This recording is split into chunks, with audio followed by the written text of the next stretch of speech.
So we're all talking about Starlink, but how many of you have actually looked into what it really is? Starlink is a satellite internet service launched by SpaceX, the company run by Elon Musk.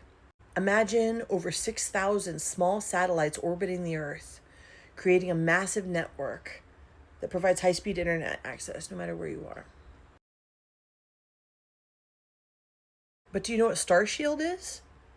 Starshield is a military-grade version of Starlink. It's built specifically for national defense. It provides secure, encrypted communication for military operations, surveillance, intelligence. So Starshield is designed to handle classified data, keep military forces connected to the battlefield, and it assists with satellite-based reconnaissance. It's essentially the backbone for communications and strategy operations. So both Starlink and Starshield work by using satellites that are launched into low Earth orbit.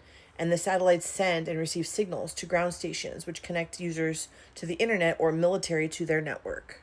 So not only is this the most high-tech internet that covers 91 countries and most of the surface of the Earth, but it also has a version that the military and its allies are using to this day, right now, actively in wars around the world. Starshield's been used in the war in Ukraine. So here's the thing. Because Starlink operates through satellites in space, it's not just a typical internet provider.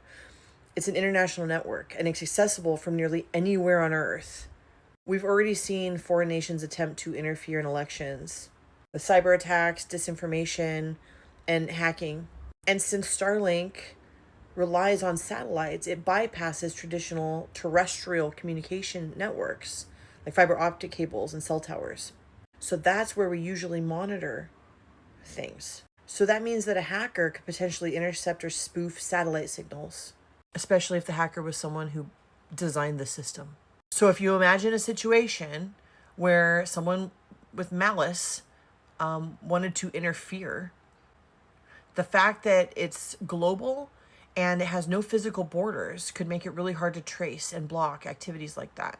So to summarize, Starlink is not just a civilian commercial internet provider.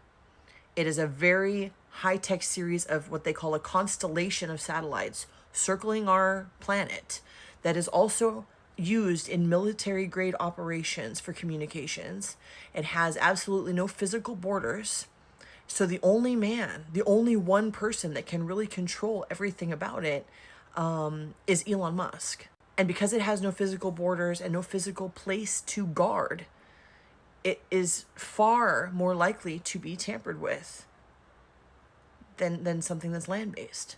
And get this, the satellites' lights are bright. They're so bright that people can see them, and they cause light pollution to the extent that you can't even see the stars around them. So they have technology to dim the lights in areas where people have complained. But when a satellite goes out and stops functioning, it's darker. It's dark. The satellite goes dark. So when it's dark enough, you can see the stars.